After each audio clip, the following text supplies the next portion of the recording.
And you recruited a new chair. Yes, well, I didn't personally recruit a new chair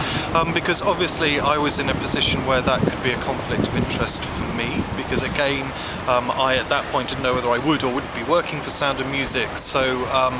you know, ultimately the chair might have been responsible for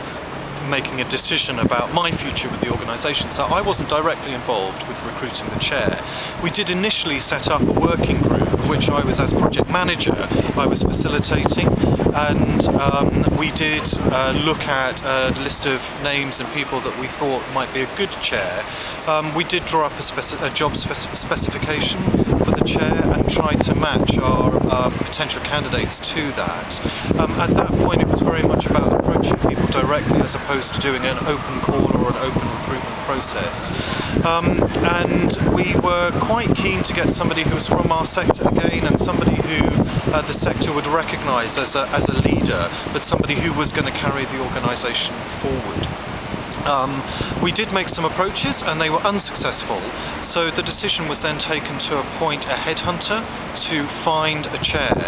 and that was successful in as much as a chair was appointed, but I think what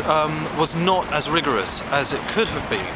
was us actually thinking about what is the recruitment process then for interviewing the chair, and what were the terms of that appointment. So the incoming chair was absolutely very clear on what their role was. I think the other thing that perhaps we weren't as rigorous on as we could have been was saying that actually we really needed somebody who had experience as a chair, and at the point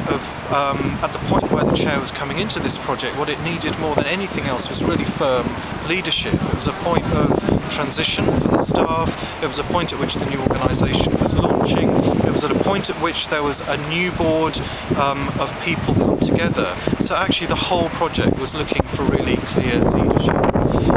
So I think that, again, in retrospect, and what I would advise people is be very clear from the outset exactly what it is you need from your chair and what experience they need to bring to the project.